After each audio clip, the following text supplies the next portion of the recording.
舍掉，没有舍掉。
Always a great pleasure of mine to be able to present to the people of Chicago what we've been up to and the work that we have done collectively to build the safest, most affordable big city in America.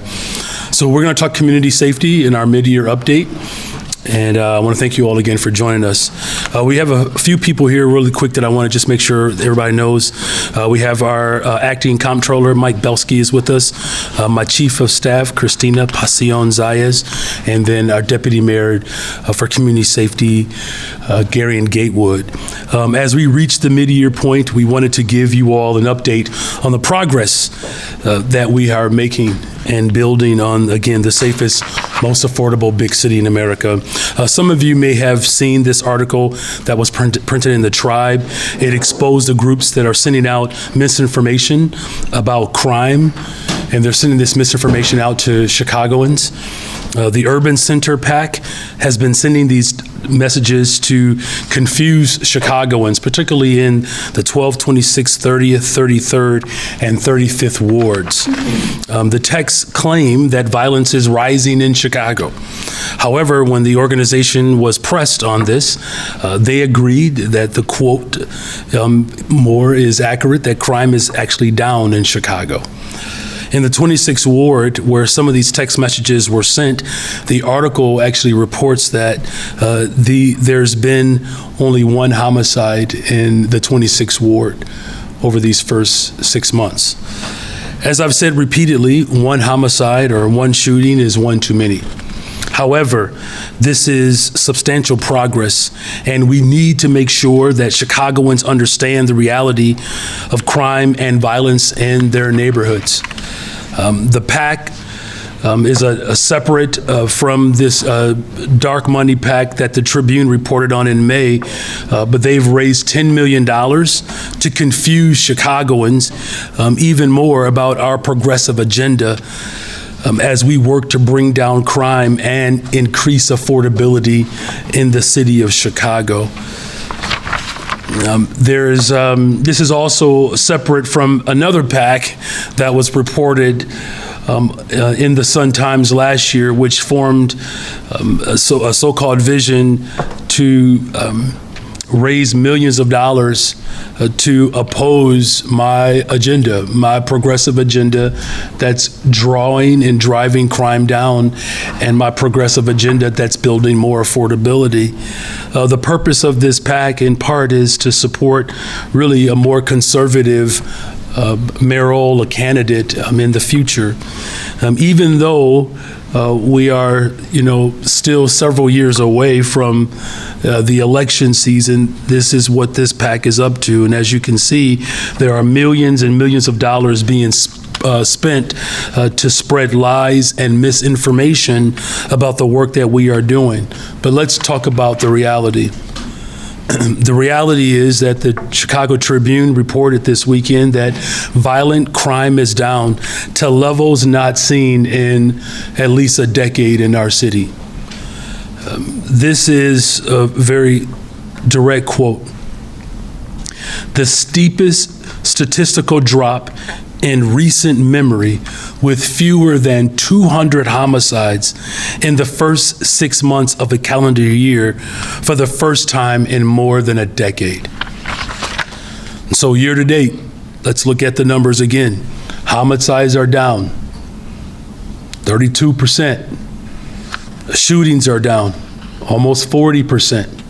Robberies are down by over 33%. I don't know if we have the numbers up there, but shooting victims are down. I believe that number is 40%. But let's talk about the why. That's what's most important here. We can identify a few key reasons why we've seen this decline under my leadership. Our police department has done an effective job at deploying resources effectively. solving and clearing more cases, and rebuilding trust with residents through constitutional policing. When I first took office, we looked at the 35 most violent beats in the city, where violent crime was pervasive, where disinvestments have been the prevailing form of governance. My theory of the case was pretty simple. If we can drive violence down in the most violent neighborhoods in the city of Chicago, we can take that effort citywide. And that work has been moved citywide. Our police department continues to do its job, and particularly, again, our detectives division, which I promised to hire 200 more detectives, as well as revamp the detective division to ensure that we are using more modern technology and better efforts to be able to solve violent crimes in the city of Chicago. And we're going to take that same effort to begin to solve the shootings. It's not just about solving homicides. It's about solving every single violent act in this city, because we see that as a deterrent. But something else that we're very proud of is our CVI, Community Violence Intervention.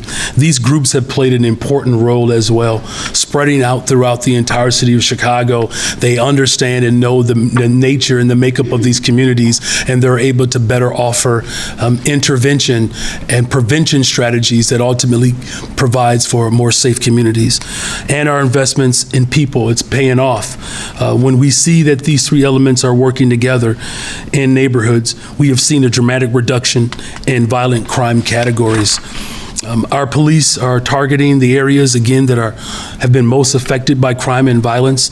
When we've identified those 35 beats, it provided more confidence, quite frankly, in the community that we were going to show up for them and that these communities would never be ignored again under my administration.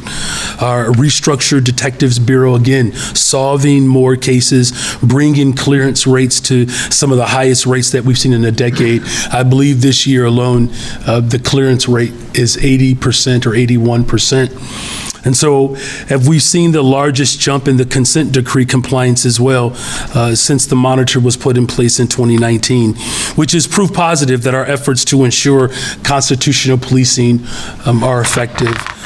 But we've also seen, again, this unprecedented partnership with CVI, street outreach workers, this partnership with the state of Illinois, Cook County business community as well. We're bringing people together and resources together to drive violence down in the city of Chicago. And these are the people who are on the ground that are actively de-escalating conflicts before someone gets shot or killed.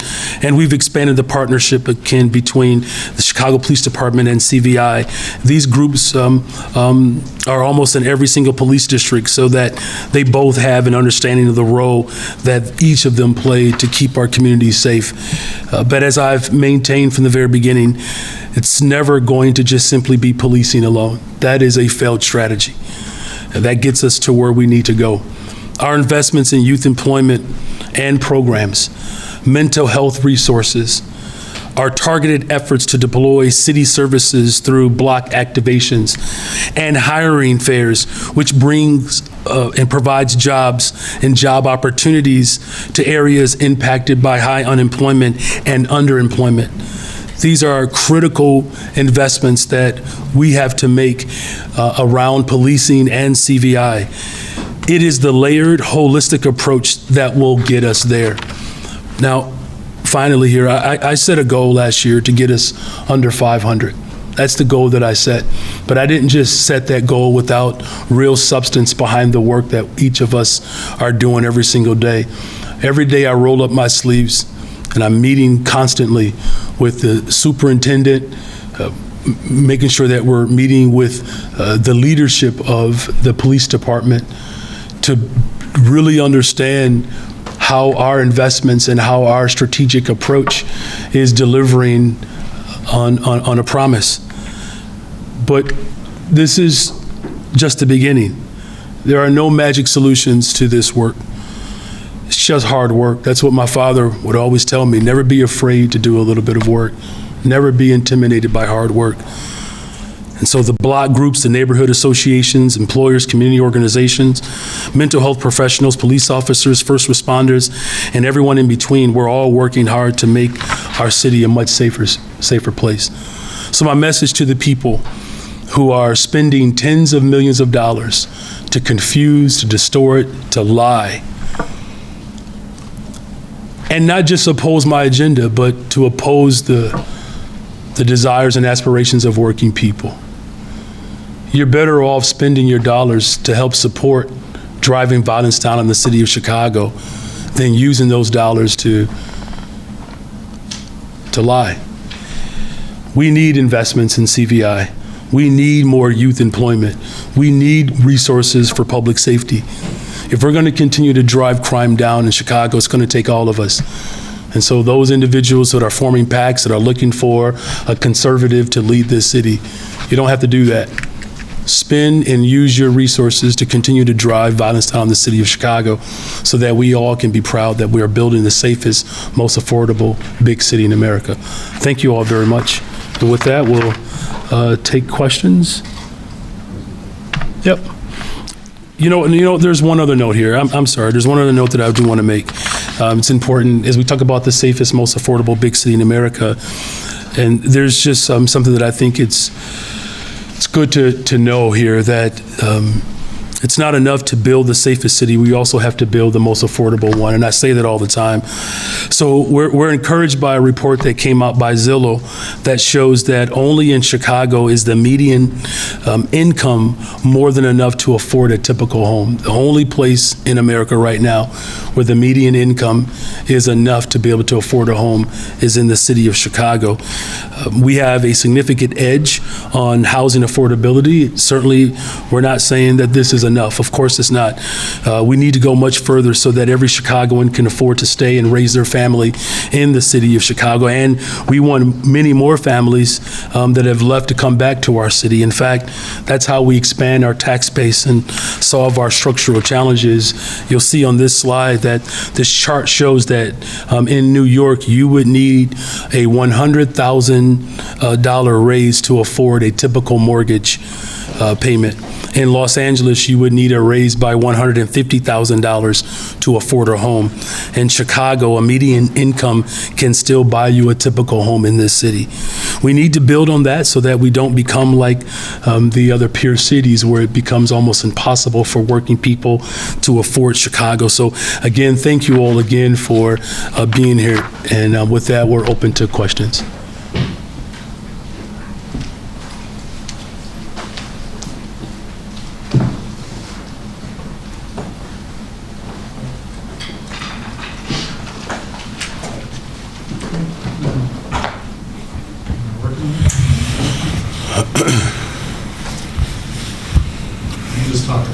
Works. I think we're good now. Okay. So yesterday we learned that the unassigned balance was zeroed out in 2024. What impact does that have on the 2025 budget? I know that the city used a portion of the fund balance to help close out, or anticipated using it to close out the 2025 deficit. Well, if you remember, thank you for that question. The ultimate goal was to ensure that we were making strategic investments to draw down on our legacy debt in Chicago. As you know, the pension debt has grown, over the course of just years of negligence. And so, with that effort, we're already on pace to save taxpayers roughly $3 billion in the long run. As far as our projections moving forward, one of the things that's actually an encouraging spot is that the tax revenue that the city of Chicago controls is performing quite well, right? So the areas in which the city of Chicago has direct oversight of those revenue streams are performing well.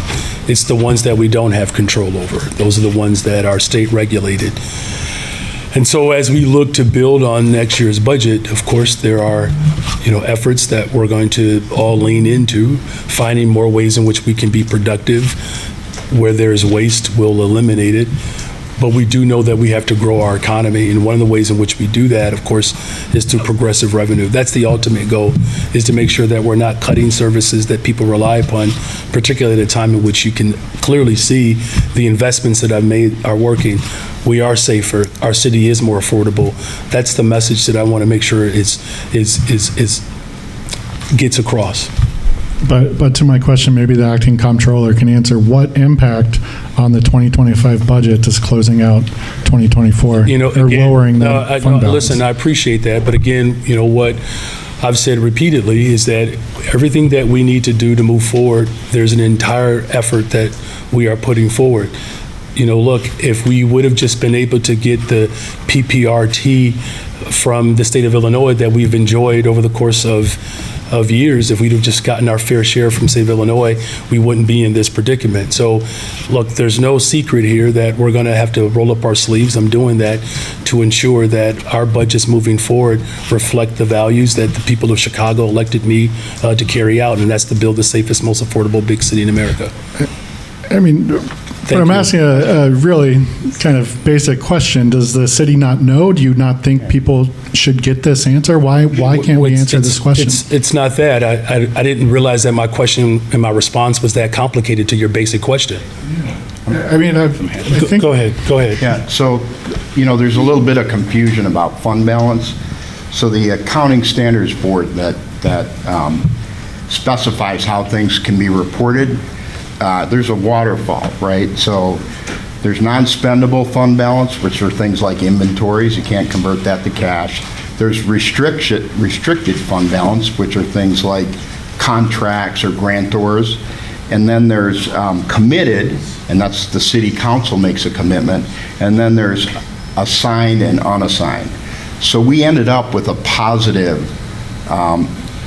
assigned fund balance. And out of that fund balance, we pay the pension payment. We made a dedicated effort to make that prepayment, which is going to save $3 billion. But in addition to that, in that assigned is the $50 million rainy day fund, all right? So that's a backward-looking document. Then the question is, when you're given those results, what do you do looking forward, right? So the mayor appointed, through executive order, a group of business people to scour the city and look for improved processes and savings. We did a contract relief initiative where people are willing to take a lower pay. That's generated about $19 million. And we're actually 4% under budget for the operating budget. So the thing is you do things going forward to try to build that fund balance up. Unassigned is just the residual. It's like after assigned, it's a residual. So keep in mind that the assigned fund balance is something that management has discretion over to do things, and that's still intact. And it's really at the same level that it's been at for several years, notwithstanding the infusion of COVID money. And, you know, we made commitments to spend that money on community revival efforts, economic development efforts. And, you know, if you look at our revenue sources that were up last year, they're all economically sensitive. And I think it's a good barometer of the economic health of the city. You know, we had retail sales taxes were up. Entertainment taxes were up. Investment earnings were up. So I think this mayor has done an excellent job. You know, I was a rating analyst, looked at a lot of big cities, and not sitting on his hands when you get those sort of results. I appreciate all that, but do we have an answer? Thank you. Yeah. Thank you. Let's Yeah. move on to the next question. We both offered as thorough as we possibly can, and obviously that was not to your satisfaction, but those are our answers, Justin, okay? Why or why not do you expect NASCAR to come back next year? Well, first of all, we're just hoping that this year there's good weather. It looks like Saturday we're going to be okay. Sunday is a little iffy, maybe a little cloudy. They're going to have conversations. We're going to have internal conversations. What I can say, though, is, you know, as what I was trying to offer up is that there is real hope in our economy right now. City of Chicago is the #1 destination for the 4th of July. We're really in the world, by the way. And what we've seen just in our airports, particularly O'Hare, where we have broken records in terms of just the number of people who are coming through. We are poised to become the busiest space in the country.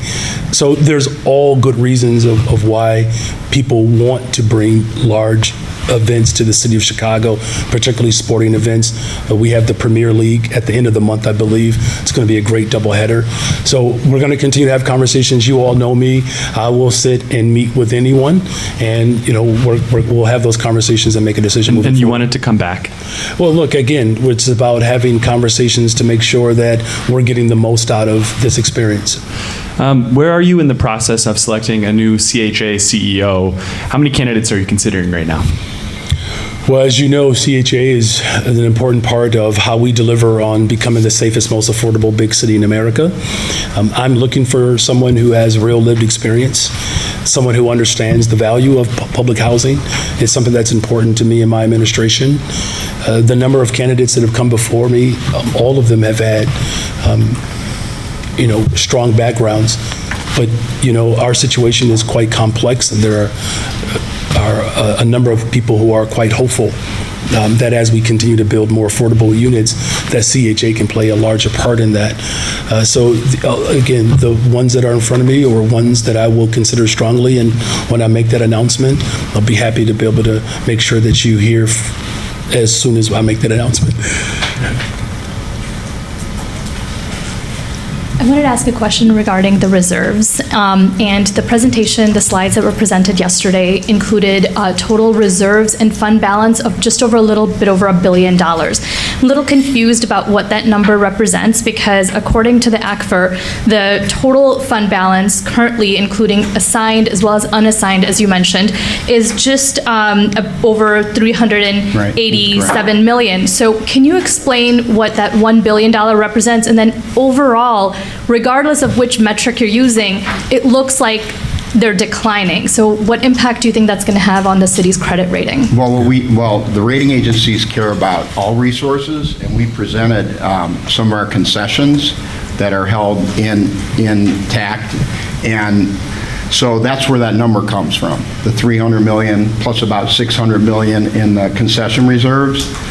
We also showed the cash position of the enterprise funds and the net assets, and that's pretty helpful. But the rating agencies care about your total. That number you saw at $300 million, again, is the assigned fund balance. That's the total fund balance, including assigned and unassigned. Right, so because the assigned residual was zero, but we still have that $380 million. And again, going forward, we're working towards building that up so that we have the strong assigned and unassigned, which are together things we have discretion over, meaning we want to make the prepayments on pensions. A portion of that, if you want to look at it differently, the $50 million in rainy day is part of assigned, okay? It could very well be part of unassigned, right? But the overall resources then are still going down from 2023 to 24, from I think it was like 1.3 billion to about just over $1 billion. So overall, the resources are going down too. So have you been in touch with the rating firms regarding that decline? Well, we recently did bond issues, so that's all baked into those. But the spikes you saw have to do with money, one, an improving economy post-COVID, but also some of the COVID funding. And so that was deliberately drawn down. I mean, we have to pay that off, right? We have to expend that money. So it's a little bit artificial. If you go back 2 years, you'll see it's always been around $300 million. Without infusion of money from outside parties, that would still be about $300 million. I would say the assigned fund balance, unassigned, which was 277 the year before, you can look at the numbers of CPS, non-payment, and the PPRT, we would have been in unassigned to the good. So the pension payment and PPRT that drew that unassigned all the way down to zero. Yeah. Right. Thank you. Hello, Mayor. Hey. So you went from 2 Craigs 2 weeks ago to no Craigs last week, and you're down to the only Craig left here. I want to talk to you, as you're going through this budget process, and you had the meeting last night, and You're talking about wanting to keep the city affordable. I'm wondering, and I imagine others are as well, with this kind of budget deficit, where do you stand at this early stage on taking the automatic property tax increase in order to try to bring the budget into balance? Well, where I stand today is that there are a number of recommendations that are coming from City Council, particularly around revenue. There will be recommendations that will be put forward by community members. We obviously have this working group that they're working hard every single day to look at ways in which we can be far more innovative in our budget. So we haven't made a determination just yet on, which revenue streams will we ultimately rely upon, but I can tell you this, that, we as a city, and quite frankly as a state, as a party, have to do much better in terms of raising progressive revenue to address these critical needs that people have. It'd be different if our work wasn't working. But the fact of the matter is we put $100 million the last couple of years towards violence prevention. It's working. Making sure that our detective division is strengthened, as well as having more an innovative approach towards solving crimes. It's working. Hiring young people, 45% increase, 29,000 this summer. These investments are working. So I'm eager to receive these recommendations from City Council. And look, here's what people said that they wanted. They wanted more engagement. They wanted a more hands-on experience on the front end. We're providing people with that. I'm going to present a budget in a couple of months that I believe will reflect the values of the people of Chicago. And then, of course, City Council will have the responsibility to pass it. Do you believe that you could present a budget that would not include a property tax hike? Look, that's a fair question. There's no secret here that there has been a great deal of consternation around the property taxes as a whole across the state of Illinois. Here's what my preference has always been, is to work hand in hand with City Council in the state of Illinois to find more progressive streams of revenue. The president he's a very simple-minded man, but his awful bill that he just got passed, we're going to see cuts to food and Medicaid and education. I mean, these are real severe consequences to the neighborhoods in which we know require more. So we're going to continue to roll our sleeves up. Craig, I can, tell you the honest truth here. We're going to do everything in our power to find ways in which government can be more productive. But I'm grateful that our working group, working with labor, business leaders, civic leaders, the philanthropic community, all of us rolling up our sleeves to address, the legacy debt that I've inherited, and we just can't keep kicking the can down the road. So it's approached my front door. We have to address it, and we're seeing unprecedented numbers of violence reduction. I believe in the month of June alone, we cut homicides in half. We cut the homicides in the month of June in half. And it's because we're actually doing the hard work. So the work is working. Now we have to have a budget that continues to build off of the success that we are experiencing. Good afternoon. Good afternoon. Last week, interim CPS CEO King said that the deficits can actually rise by about $200 million to over $700 million. And then she announced some layoffs and eliminations of jobs at CPS. The ProPublica and Chalkbeat investigation last month showed that about 150 schools were half empty. Is it time to start talking about possible plans for consolidation or closing when the moratorium drops in 2027? Well, first of all, I'm grateful that we have a CEO that is willing to tell the truth of what the real number is, and that the layoffs that took place were layoffs that she essentially inherited, and she's inherited a great deal of challenge there. She's got 30 years of experience, Dr. Keene does. So I feel confident about her effort as a public school teacher, 12 years, a principal, I believe, as well, for about 18 years, roughly. I trust her judgment. As far as what our conversations need to be about, what our conversations need to consist of moving forward, the conversations really have to be about what our families and our children deserve. That's the only conversation we should be having. And quite frankly, it's been a long time since we've actually been able to have substantive conversations around what working people want in this city. for decades, we've talked about cuts and closures, these consolidations and these so-called efficiencies. Guess where we are? We're in a worse condition than when it was done, over 10 years ago. So the conversation moving forward has to be about, again, how the state of Illinois and the city of Chicago can work together to make sure that all of our districts are fully funded. No one disagrees that there's been some progress, but no one disagrees that more needs to be done at the state level. Everybody knows that. People want better schools. They want better resource schools. As population continues to grow in our city, and it will continue to grow, it's going to be imperative that we make critical investments today so that our young people are not constantly being undermined simply because of the failures of the past. So we're going to do everything in our power to make sure that we do right by the people of this city. As someone who sends their kids to the public schools, who taught in our public schools, I can tell you exactly what families want to talk about. They want to talk about ensuring that they have social workers, counselors, small class sizes. They don't want to have conversations about, again, cuts and closures and things being taken away from them.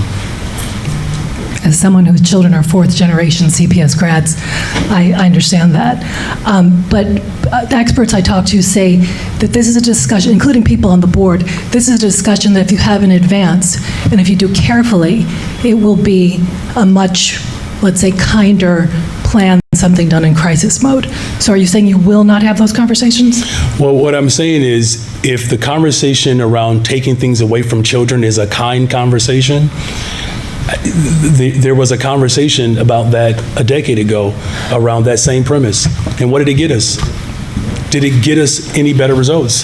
The answer is emphatically no.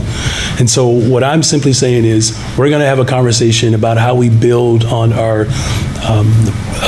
school district. That's the most important conversation. And I can tell you about generations, particularly of black folks who have been stuffed in Willis wagons, where black educators have been fired, where there's been a direct undermining of even black history that's coming from the President of the United States of America. So there's a long history in the city of Chicago where black families in particular have been ignored. Let's not do that anymore. I think that's just an appropriate way to move forward. Let's have a conversation about what people need. Let's do that.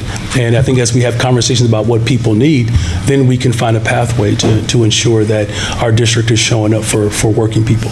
Thank you for those questions. Thanks, Monica. The answer is no. Yep, we'll go to Mark. Thanks. If it's not, just let me know. Okay, the last press availability, you said that you wanted to create safe spaces that were welcoming for these barbarian, that's the only word I can come up with, kids that are teen and older that are perpetrating these teen trend takeovers. Well, the day after you vetoed the SNAP curfew, there was a resurgence of a teen trend action in Maple Park subdivision of West Pullman. And without going into all the gory details, some of the gory highlights included pellet guns mixed with water guns, and I believe she was 7 or 8-year-old girl being missing for 2 hours because she was hiding in her mother's car because she was so traumatized by that. So the neighbors, and then I'm getting to the question. We got to get to the question. Give me a chance. So the neighbors in that community want to know what you are going to do as far as creating safe spaces for them and their children in their community. Yeah, thank you for that question, Mark. It's important. Look, we're working hard. I'm going to pass it over to our deputy mayor. Oh, he had to leave to the hearing, sorry. But we are working hard to prevent these large gatherings from taking place. As we've said repeatedly, that in many instances of these large gatherings, the vast majority of the arrests have been adults. So, the characterization of large gatherings automatically meaning teens, I just want to level set that we're not speaking something that is not entirely accurate. As far as creating more safe spaces, absolutely. We have a number of them that are being organized for the month of July and really throughout the year. My advisory council, youth advisory council, they're taking the lead on that. Now look, do we need more spaces? Absolutely. Mark, I'll be the first to tell you that. That's why this conversation around the budget, even around Chicago Public Schools, is so critical, right? Because everyone wants to have a conversation about what we take away from people. I'm saying let's have a conversation about what we can actually add, particularly add value. That's the responsible thing to do. And look, we're all adults in this room. At some point, I've proven for the last couple of years I can make difficult decisions. I'm just saying that the way decisions were made prior to me arriving have always been about reduction and eliminating, and that has proven to be wrong. Now look, if you look after what we've done for the first 2 years in office, there's a reason why violence is going down in the city of Chicago, is because we're doing the things that work. I promised a safe, affordable city. There's a lot more work to be done, but that includes creating more spaces in neighborhoods where people can go and hang out and feel safe. And that's going to require some investments, and we're looking forward to the budgetary process that will help speak to those desires to encourage and increase more safe, activated spaces. Well, before I get to the next question, that investment in that community is going to require the expansion of that field house, which they've been trying to get expanded for 59 years. I heard, loud and clear. All right, next question, loud and clear. That's good advocacy. I hear you. I'm just telling you. I'm just You've- telling you. and you've been- Because you've- the and I've been- neighbors are like, if you don't create a safe space for us in that neighborhood, we're going to use something to create an unsafe space for Gotcha. the people and dissuade them. So Understood. next question. So the feedback on the reparations commission or committee or whatever is that it doesn't really address the needs of FBAs and only for FBAs. It comes off as more of trickle-down voodoo economics 2.0. So what is your plan, or do you even have a plan to address specifically descendants, creating wealth for descendants of chattel slaves Well, who this came is in between 1619 and the 13th Amendment? Well, this is the plan, right? The first thing that we had to do was to make sure that we put dollars behind the institution of reparations. No other mayor has ever done that. But here, just keep this, Directly into their pockets. Mark, if you're going to ask the question, give me an opportunity to answer it, okay? So the first thing that we had to do was to make sure that we have a collective task force. It is not the responsibility of one individual to determine how we respond to decades of oppression. Those are dictators. I'm saying that we are giving the community control to be able to help direct how government should show up. This is not Mayor Brandon Johnson telling people how we have to spend money to address historic disinvestment. That would be wrong, and I'm not going to do that. And so this task force, which actually has resources behind it, that's one element. The $1.25 billion bond investment that is going to repair the south and west sides of the city of Chicago as we create owner-occupied generational wealth building occupancy of the spaces that have been neglected. It's also about making sure that we're investing in our young people. It's also about making sure that we're creating more opportunities for mental health and behavioral health services. It's about jobs as well. But this is the first step in terms of this task force. Now, what I will say is that we've already put $4 million, an additional $4 million down towards wealth building and making sure that community organizations control those dollars. Now, look, if you expect me, after 400 years of disinvestment in this country of black folks, to be able to turn that around in 2 years, you know good and well that no one individual can turn that historical disinvestment around in 2 years. But what I can tell you is I'm the first mayor to actually put forth real money towards it. Nobody else can speak to that. In fact, we are leading the way in the country at a time in which this president is looking to undermine diversity, equity, and inclusion, which is really an attack on black labor. We are standing firmly. We're not scared, we're not intimidated, we're not afraid, but it's going to take all of us in this room, all over the city of Chicago, to have a real commitment to making sure that we are addressing the west and south sides of Chicago where schools have been closed, public housing has been shut down, jobs have been lost, where violence has been pervasive. There's a reason why we are moving towards a safer, more affordable city, is because we're actually putting our money where our mouth is. Now, there's more work to be done, and that's why I'm calling for the ultra-rich in this state to pay their fair share in taxes. In fact, it is well past time that Democrats actually stand up for working people to put money behind within these communities. And we have not seen that. We've seen austere budgets. We've seen cuts. We're seeing more people say, reduce services in our schools, reduce services in our housing, do not hire as many people, cut government at a time in which people are expecting government to do more and to do better. Well, guess what I'm doing? I'm doing more and I'm doing better, because we're going to build the safest, most affordable big city in America, whether anyone likes it or not. But I know the people who trust me in this position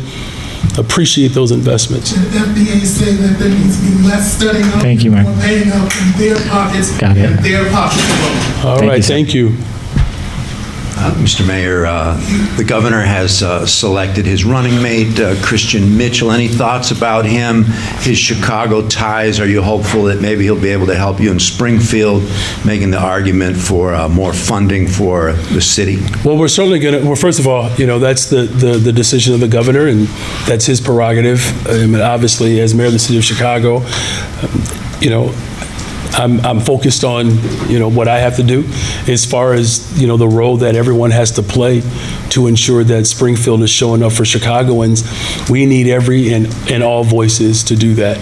And, it's one of those, we're in one of those historic moments where all over the country where there are real bona fide legitimate threats that are coming from the federal government, where we control the House of Representatives, we control the state Senate, we have the governor's mansion, we have Cook County, the city of Chicago. There really are no excuses, quite frankly, for us as leaders in the city and throughout the state of Illinois. And I'm hopeful, right, as clearly a generation of leaders are rising up all over the country that speak directly to the needs of working people. So I'm always going to remain optimistic about our opportunities in Springfield to ensure that we are making good on our promise to build the safest, most affordable big city in America. If I can just ask one more question. Sure, of course. The Trump Tower Chicago has agreed to comply with the Clean Water Act and to pay a record $4.8 million settlement for years of environmental violations. Your thoughts on that?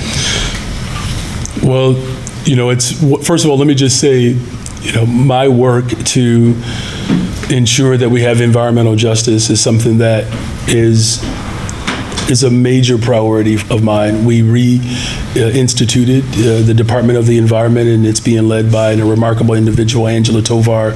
Our Department of Law, Mary Richardson and Laura, have been working hard to hold all people accountable. So, look, the judgment is one thing, but I just want to make sure that I'm absolutely clear.